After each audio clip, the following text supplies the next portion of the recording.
Welcome to Your Story is Your Strength podcast, a podcast about how your story or journey through life, its events and activities is your strength. What is storytelling and how can your story become your strength? Thank you for joining us today for episode 6, Life. Living Makes You Stronger. I'm Sarah Locke, your host, and today I'd like to discuss life. I know it sounds like a pretty heavy topic because it sort of is. I believe there are two things with life: things that make you and things that make you stronger. Let me be clear. You can feel broken, but you can never be broken. We are the best versions of ourselves, and no one can be us better than us, right? Let's hold that as a fact for this discussion.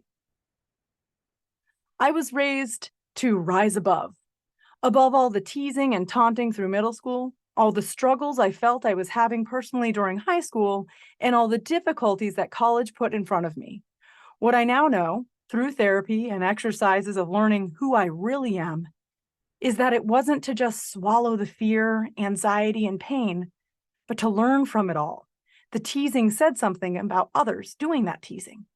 To learn from my errors, my mistakes, past experiences, but never let them break me. Make them fuel me to be a better version of myself, to not lower my standards to those around me, to learn and grow from my life and what I was experiencing and how it made me feel. And if that feeling was of negativity or sadness, to ask why. Why did it make me feel that way?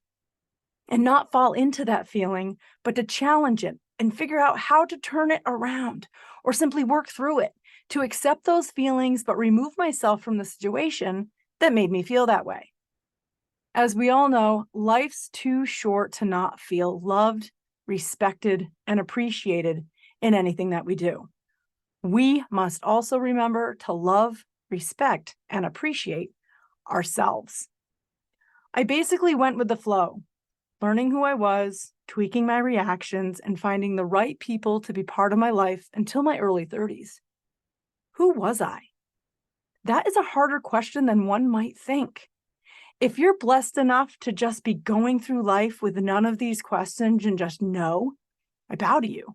As I know, when I was younger, I wasn't a full picture of myself, that I was struggling with who I was. I just wasn't sure what that was or why I didn't feel whole. I wasn't missing anything in particular, but I felt incomplete for some reason. Eventually, I had the house, the happy marriage, the amazing new baby, a great job, and wonderful friends. What more could I want? Or what could be missing? One doesn't actually search for a feeling of incompleteness. You just feel it if it's there. For some people, that's it. Live your sweet life, raise your family, and grow your career. Be you. I decided that I was going to try to lose some weight that I had gained since college, as I had always struggled with my weight and size and never felt quite right. So I went all in with a workout program. You may have heard of it, P90X. For 90 days, I got up at 4:30 in the morning every single day and did a 30 to 60-minute workout in my basement before work and before the baby woke up. In those 90 days, I lost 34 pounds and I started feeling better about myself. Maybe that was it. It was how I felt about myself.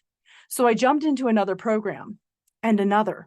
And after 1 year, I had lost 100 pounds. I was under 200 pounds for the first time in a decade. Maybe this was it. I started training for Spartan obstacle course races, which was running obstacle courses through mud, waters with obstacles, and most often up and down a mountain. These motivated me to want to keep up with the workouts and allow me to build a tribe of those like-minded individuals around me. That was it.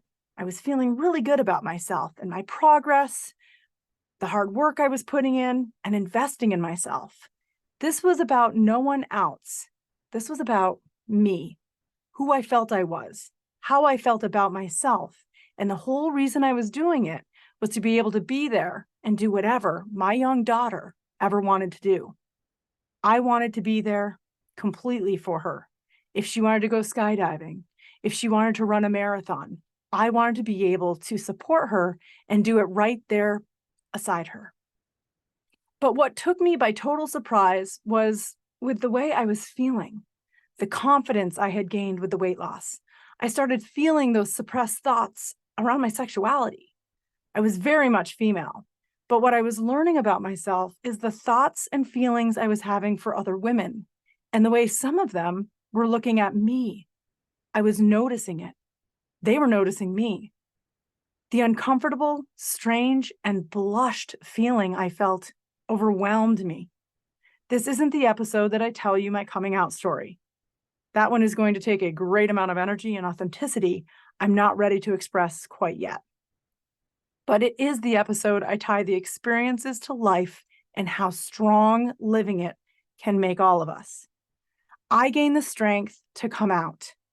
Now remember, I had an amazing life. Nothing was wrong on the outside.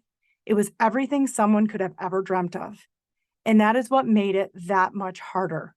The discussions that much more devastating, and the confusion and level of understanding needed of others on the outside, and even those living it along beside me, even more frustrating. The main question I kept getting was, but if you're happy, why change anything? Why not live as you are? I was 35 years old and surprised even myself coming out on my 35th birthday. But I just came out to me, because that takes a level of strength that you might not know. It took me 6 more months and some broad conversations with my husband to build up the confidence, strength, and ability to actually say, I feel happy with this choice, but I'm not truly being who I am, who I know now what I am. And if I want to parent and lead by example, this isn't it. I was not bisexual. I was a lesbian. I liked girls. I didn't want to continue to hurt my husband by wanting and dreaming of more. I didn't want to keep stifling myself and wanted to live my fullest life, whatever that might be. I had to learn what that was. This is the truest form of the title of this episode, Life. Living makes you stronger. I was living at the fullest definition. And I learned that living doesn't mean being happy all the time, not struggling, not having uncomfortable thoughts, and all rainbows and unicorns. Well, maybe for me, perhaps adding more rainbows and unicorns might free me a bit. It was definitely not the best time in my life. It was one of the hardest chapters, and this story is my strength. It shares that coming out doesn't always happen when someone is a teenager. It can even surprise us as suppressions happen depending on how we are raised and the environment we're in. I wasn't raised in an openly accepting environment. I knew this wasn't going to be a fun transition, and it wasn't, not even a little. So how strong am I? Well, at 35, I came out as gay. At 37, I found myself wrapping up my Spartan career. No more shouting "Aru!" And I wasn't broken, but stronger for having pushed myself mentally and physically.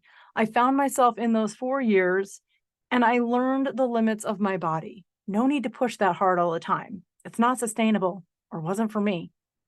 At 38 years old, I realized no one defines me but me, and that I don't really need a definition. I am who I am and the best one at being me. Take me as I am because I'm not changing for anyone. I'm not settling and never giving up who I am for anyone else's ideals or thoughts of what my life should look like. I broke the mold on normal and I'm loving my life. One thing drives me, my daughter, she's my why. At 39, life challenged me once again. But it's the challenge that makes it worth living, right? I push myself to know myself and now never doubt what I know. No matter the situation, rise up. Take your moment to come to terms, accept it, and then make it your own. This all came in September of that year, 2019, at the age of 39, when I was diagnosed with MS. It doesn't have me. It doesn't own me. I'm living with MS and learning and defining every day what that means. There are many seasons of one's life. The successes, wins, emotions, stress, and struggles are all the toll you pay to live it. It's not always dark and gray, and more often than not, it's a great life. Stand back and look at the whole picture before you judge yourself and your life. Let those dark and gray moments teach us how to make the best out of life. I see my life as a book. Some chapters are longer than others or incredibly brief, but all come together to make it my life, my story, and ultimately my strength. Never close the book. Just live each day as you write it. Start a fresh, clean page every single day. Thank you for joining me today, and until next time, own your story, tell it well, and share it often.